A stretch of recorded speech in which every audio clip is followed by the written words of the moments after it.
कि ये आने वाला जो समय है 140 करोड़ लोगों की भावनाओं के अनुरूप काम करने वाला है। विकसित भारत का संकल्प लेकर के आज हम सब रानिया के लोगों के बीच में यहाँ पर पहुंचे हैं और मुझे लगता है कि रानिया भी तैयार है उस संकल्प के साथ जुड़ करके इस भारतवर्ष को America, England, Germany, Japan, France जैसे जो विकसित देश हैं उसकी श्रेणी में खड़ा करने के लिए। इसलिए साथियों, एक बार फिर पूरी ताकत लगाइए और 25 तारीख को विजय संकल्प रैली के इस माध्यम से इतना ही कहूंगा कि इतने बटन दबाइए। पिछली बार 3 लाख से ज्यादा से ये सीट हम जीते थे। उस समय मोदी जी का 5 साल का कार्यकाल था, आज 10 साल का कार्यकाल है और इतने बड़े बड़े तोहफे दिए हैं। करतारपुर कॉरिडोर साहब जो बाबा नानक की धरती है उसको देशवासियों को जोड़ने का काम किया। अंत में मैं एक बार फिर सबका आभार प्रकट करता हूं और सबसे आग्रह करता हूं कि 4 जून को जब हमारे मशीनें खुले, मशीनों की गिनती हो, तो 25 तक हम 15 दिन इतना काम करें, इतनी मेहनत करें, एक एक घर, एक एक जन जन तक जाएं और सुनिश्चित करें कि हमारी मजबूत हिस्सेदारी आने वाली सरकार में, केंद्र की सरकार में नरेंद्र मोदी जी के नेतृत्व में हो। सब पहुंचे। आप सबका एक बार फिर बहुत बहुत स्वागत, बहुत बहुत धन्यवाद। जय हिंद, जय भारत, भारत माता की। अपने को पता है कि लोकसभा का ये चुनाव है और ये कोई साधारण चुनाव नहीं है। इस बार देश में एक ऐसी मांग है कि जो सुधार मोदी जी ने 10 साल में किए हैं उनमें बहुत आगे गुंजाइश है उन सुधार को करने की। तो अगले 5 साल में एक अच्छे बड़े बहुमत से और हमको ये सरकार लेकर के आनी है। हम जानते हैं कि पिछली बार कांग्रेस केवल 52 सीटों पर जीती थी और जो यूपीए है उनके सहयोगी दल मिला के 91 सीटें थी। और अगर एनडीए की बात करें तो 343 सीटें एनडीए की थी। अब 343 से हम तो 400 मांग रहे हैं, आशा करते हैं 400 मिलेंगी। लेकिन वो लोग जो सिर्फ 91 सीट पर थे वो खाली राज करने के आंकड़े तक भी पहुंचे, 272 पहुंचना पड़ेगा। किसी भी कारण से वो तो 2 गुना से ज्यादा चाहते हैं, हम तो 343 से 400 मतलब केवल 57 सीट ज्यादा करना चाहते हैं। तो आप मान के चलिए गुंजाइश तो 400 की है, न कि यूपीए कहीं भी नजदीक पहुंच पाएगा। यूपीए पहुंचने वाला नहीं है नजदीक। आज कांग्रेस में एक बहुत बड़ी बौखलाहट हो गई है और उस बौखलाहट में एक बौखलाहट तो ये है कि मोदी जी ने जो 10 साल में काम किए वो 55 साल में नहीं कर पाए। मित्रों, 55 साल में जो नहीं कर पाए वो मोदी जी ने 10 साल में कर दिए। कांग्रेस के नेताओं में एक हीन भावना घर कर गई है। उनको लगता है कि हम कहीं के नहीं हैं, कि उनके नेता और भारतीय जनता पार्टी के नेता लोग तुलना करते हैं। एक तरफ विश्व प्रसिद्ध नेता नरेंद्र मोदी और दूसरी तरफ राहुल गांधी, जिसका कोई हिसाब किताब उसको आता नहीं, संस्कार उसको पता नहीं, जनता के साथ जुड़ाव नहीं, ऊपर ऊपर हवा में घूमते हैं। मित्रों, इसलिए मैं ये आज से अपील तो करने आया हूं कि हमारी लोकसभा में कितनी बड़ी स्ट्रेंथ हम लेके जाने वाले हैं। आज भी आप मंच पर देखेंगे तो हमारी वर्तमान सांसद बहन सुनीता दुग्गल बैठी हैं। 3 लोकसभाओं के हम सांसद होने वाले यानी प्रत्याशी यहाँ बैठे हैं। अशोक तंवर जी सिरसा के सांसद बनने वाले हैं और हमारे रणजीत सिंह चौटाला जी हिसार से सांसद बनने वाले हैं। और आपका ये भाई मनोहर लाल जो अभी तक 9.5 साल हरियाणा सरकार के माध्यम से आपकी सेवा की है, मोदी जी ने इस बार आदेश दिया है कि नहीं, करनाल लोकसभा से चुन करके और दिल्ली पहुंचना है, उनके आदेश का पालन करने के लिए वहां में पहुंचना है। हमारी अपनी टीम कितनी बढ़िया सुंदर टीम बन रही है। हम जब 10 के 10 लोकसभा के मेंबर यहां से दिल्ली जाएंगे तो आपकी हरियाणा की आवाज, हर कोने की आवाज, चाहे वो रानिया की हो, एलनाबाद की हो, डबवाली की हो, कालावाली की हो, सिरसा की हो और या फिर फतेहाबाद की हो और रतिया की हो अथवा टोहाना की हो, पूरी आवाज आपकी अशोक तंवर जी लोकसभा में उठाने वाले हैं। और इस इलाके में विकास के कामों के नाते जो पहले हो रहे हैं वो हो गए हैं, मैं आज उसको गिना नहीं रहा हूं, लेकिन आगे जितने काम रुके हुए हैं, चाहे उस केंद्र सरकार के हैं और चाहे प्रदेश सरकार के हैं, क्योंकि प्रदेश सरकार के नाते यहाँ जो पानी की बातें, यहाँ जो घग्गर वाटर के जो डिस्ट्रीब्यूशन के विषय, बहुत से विषय हमने किए हैं, लेकिन आज कुछ बाकी बचे हुए हैं। रास्तों के विषय, ओटू झील का विषय, कई विषय ऐसे हैं जिनको निश्चित रूप से हम आगे कराने वाले हैं। और एक बात, एक विषय बार बार आता है कि बहन सुनीता दुग्गल सांसद है यहाँ। मैं आपको वादा करता हूं कि अगले 4 महीने के बाद बहन सुनीता दुग्गल प्रदेश सरकार में चंडीगढ़ बैठने वाली है। ये वहां जाकर के आपके काम कराएंगी, निश्चित रूप से कराएंगी। तो इसलिए मित्रों, अपना ये जो अदल बदल होता रहता है, अभी तक चौधरी रणजीत सिंह जी चौटाला बिजली मंत्री के नाते हरियाणा सरकार में काम कर रहे थे, मैं स्वयं मुख्यमंत्री के नाते काम कर रहा था। अब दोनों को कहा गया कि दिल्ली पहुंचना है, तो निश्चित रूप से कुछ लोग दिल्ली से केंद्र यानी चंडीगढ़ में और कुछ चंडीगढ़ से दिल्ली में, ये अदल बदल होता है, लेकिन अच्छाई के लिए होता है। ये अच्छाई के लिए हम आगे बढ़ रहे हैं। और मैं तो ये कहूंगा कि जिस प्रकार कांग्रेस बखला गई है, तरह तरह के स्टेटमेंट देते हैं। इनका एक नेता सैम पित्रोदा, कल ही अब उन्होंने एक स्टेटमेंट दे डाली, क्या कि देश के लोगों में किस प्रकार भेद डालते हैं। वो कहते हैं उत्तर पूर्व राज्य के लोग वो ऐसे लगता है जैसे चाइना के लोग हों, और दक्षिण भारत के लोग वो कहते हैं जैसे दक्षिण अफ्रीका के लोग हों। यानी जिसको ये समझ नहीं है, इस देश के लोग आपस में एक हैं, भारतीय हैं। हमारी एकता, इस एकता को तोड़ने के लिए कांग्रेस के मंसूबे ये सामने आ रहे हैं। मित्रों, ये काम आजादी 1947 से कांग्रेस कर रही है। कांग्रेस ने 1947 में जब संविधान को अंगीकार किया, उस समय जम्मू कश्मीर इस देश का हिस्सा वैसा न बन जाए, एक बहुत बड़ी एक बाधा उसमें डाल दी। वो थी 370 की धारा।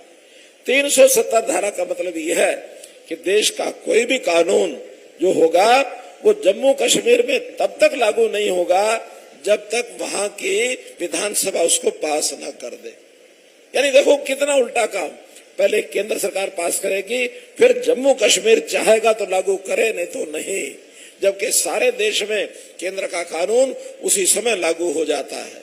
यानी कोई प्रदेश केंद्र सरकार से भी बड़ा हो जाए, ये कहीं देश और दुनिया में नहीं है। लेकिन ये नेहरू जी ने एक फाचर ठोक दी थी। हमने मांग की 370 हटा दो, कांग्रेस ने डराया कि 370 हटाएंगे तो खून की नदियां बह जाएंगी। उन्होंने डराया कि अगर आप 370 हटाओगे तो गृह युद्ध हो जाएगा। लेकिन हमारे नरेंद्र मोदी जी, अमित शाह जी जोड़े ने एक लाइन में सुबह सुबह लिख दिया, आज से 370 खत्म। हुई कि नहीं खत्म? हो गई कि नहीं खत्म? कोई खून का कतरा किसी को खरोंच आई है क्या उसकी? नहीं आई ना। आज जम्मू कश्मीर भी देश का वैसा ही प्रांत बन गया जैसा हरियाणा है, जैसा मध्य प्रदेश है, महाराष्ट्र है, केरल, कर्नाटक है, उसी प्रकार का प्रदेश अब जम्मू कश्मीर हो गया है। अब जम्मू कश्मीर में एक एक पैसा जो जाएगा उसका ऑडिट होगा। जम्मू कश्मीर का आतंकवाद अब सिर नहीं बन पाएगा। हमारे हरियाणा के नौजवान वहां जाके शहादत देते थे, अब वो शहादत देने की जरूरत नहीं है। अब तो हमारी जो नजर है पीओ के ऊपर है। पीओ के यानी पाकिस्तान ऑक्युपाइड कश्मीर, पाकिस्तान से वो भी हमको वापस लेना है। ये मोदी जी की सरकार कर सकती है मित्रों, और कोई नहीं कर सकता है। मित्रों, मोदी जी ने देश को एकता में बांधा है। मोदी जी ने काम बहुत किए हैं। हम विकास की बातें रखें तो एक तरफ है, लेकिन देश के लिए अगर कोई एक आदमी जद्दोजहद करके और देश के लिए लड़ रहा है तो वो नरेंद्र मोदी है।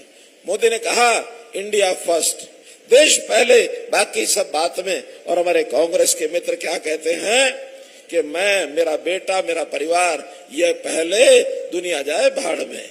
उसको दुनिया से कोई लेना देना नहीं है।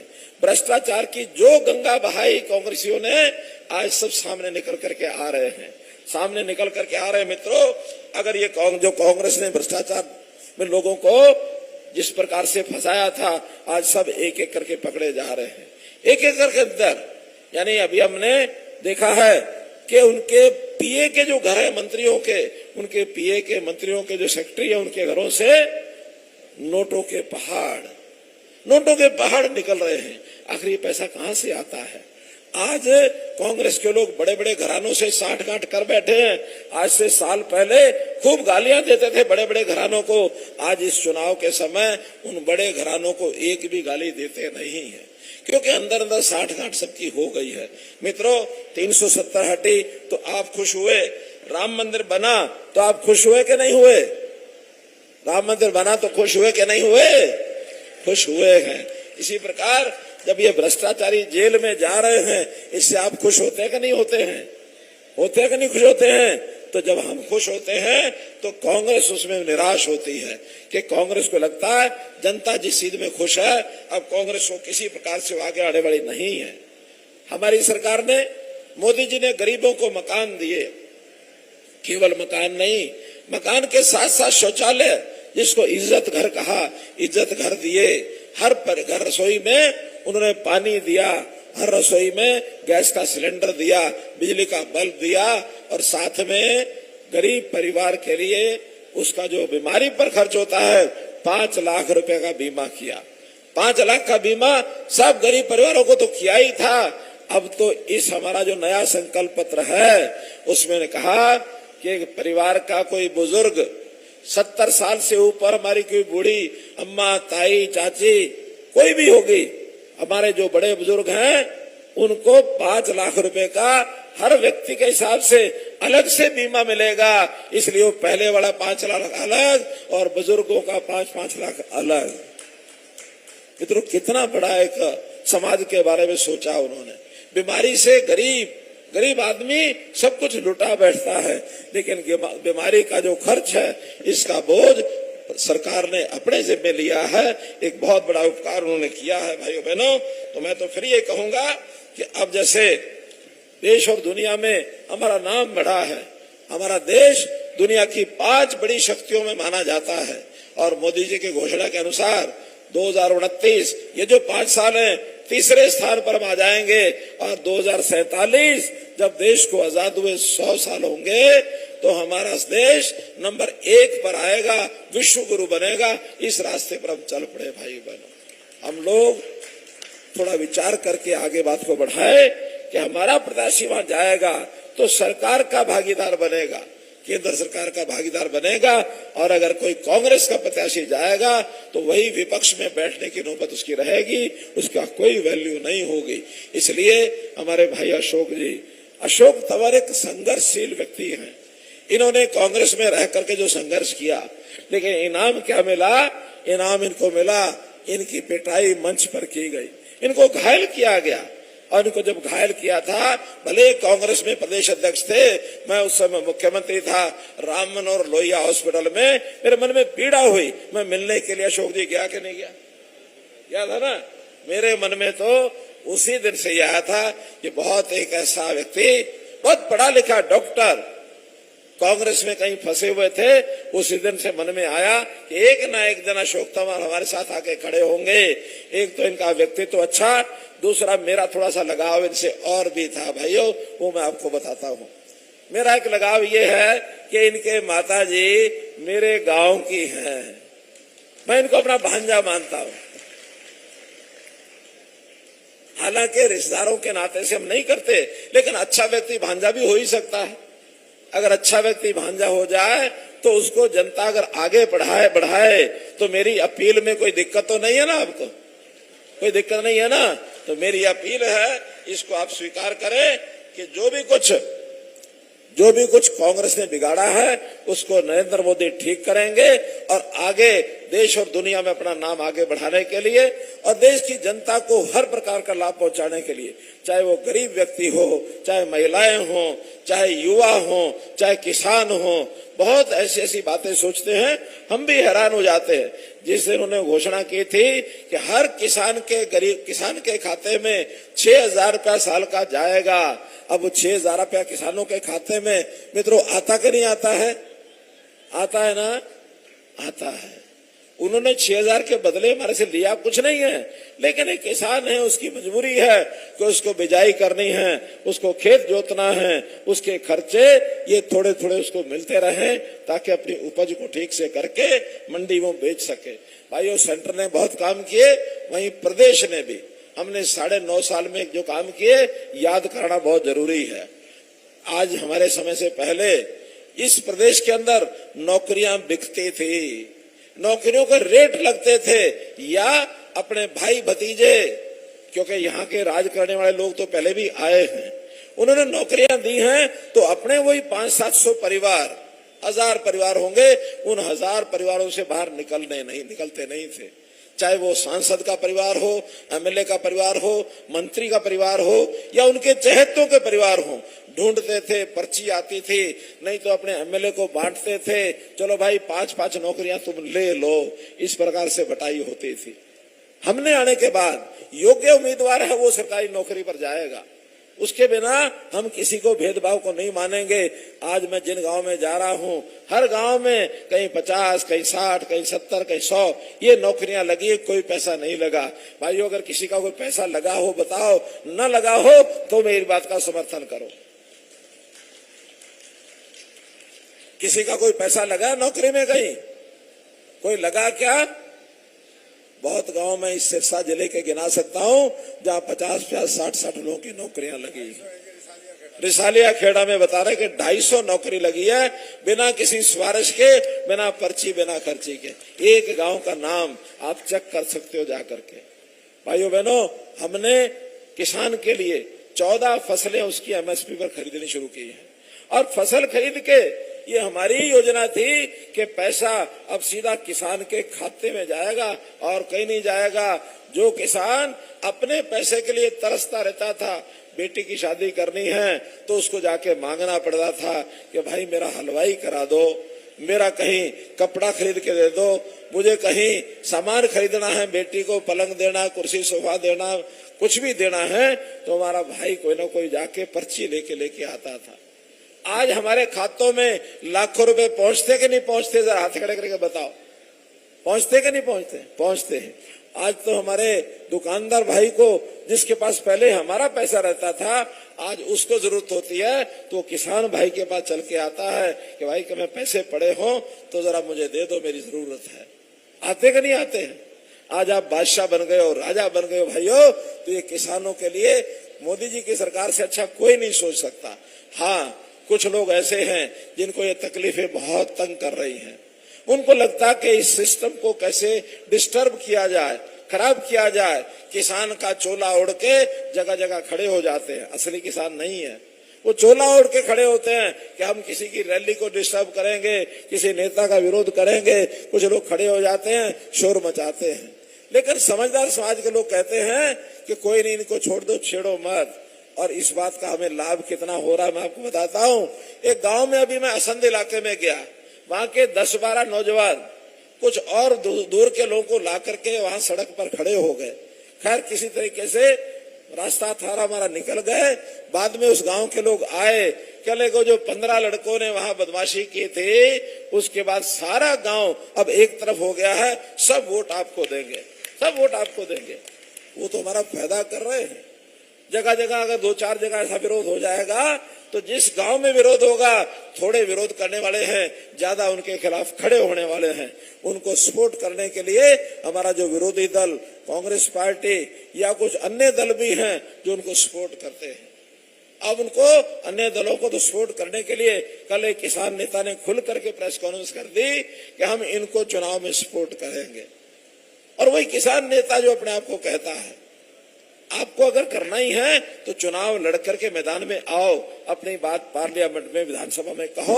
आप जीतोगे तो अपनी बात को मना सकोगे, लेकिन आपको अगर वोट नहीं मिलेंगे, केवल शोर मचाने के लिए आप आओगे, उसका कुछ नहीं होना मित्रों। तो मैं तो यही बात कहूंगा कि आज